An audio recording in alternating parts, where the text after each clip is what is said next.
Attention.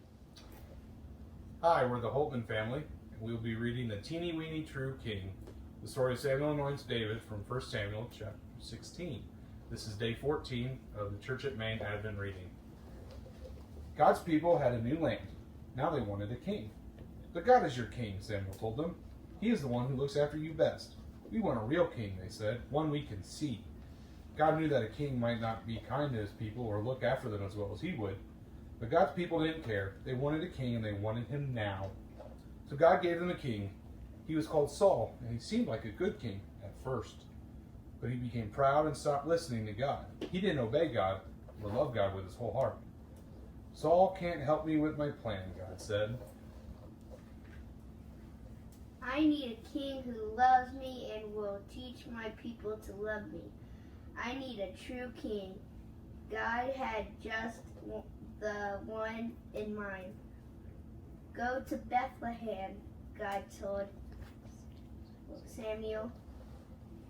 You'll find the new king there. Samuel's job was to listen to God and tell people what God said.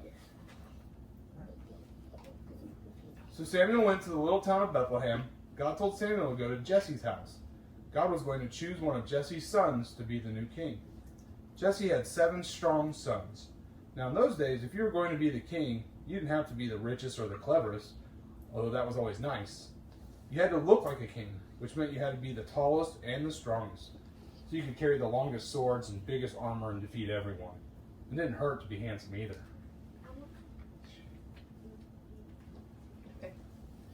Samuel asked Jesse to bring to him each son in turn. So Jesse brought the oldest, tallest, strongest son. This must be the new king, Samuel thought. He looks like a king. But God didn't choose him. You're thinking about what he looks like on the outside, God told Samuel, but I am looking at his heart, what he's like on the inside. So Jesse showed Samuel his next oldest, tallest, strongest son. But God didn't choose him either. In fact, God didn't choose any of the 7 sons.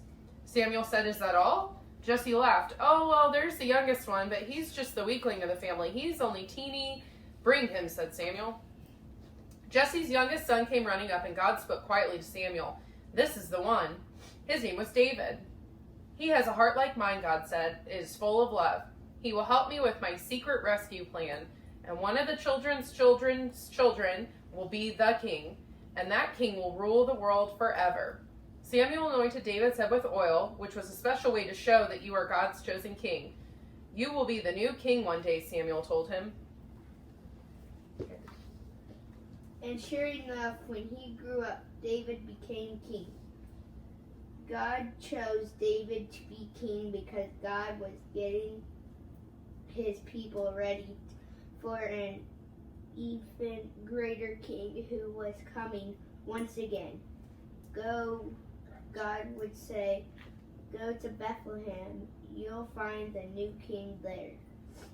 And there, one starry night in Bethlehem, in the town of David, 3 wise men would find him. Is that the end for today? That's the end for The today. end. Yep. All right. Have a good day. Merry Christmas.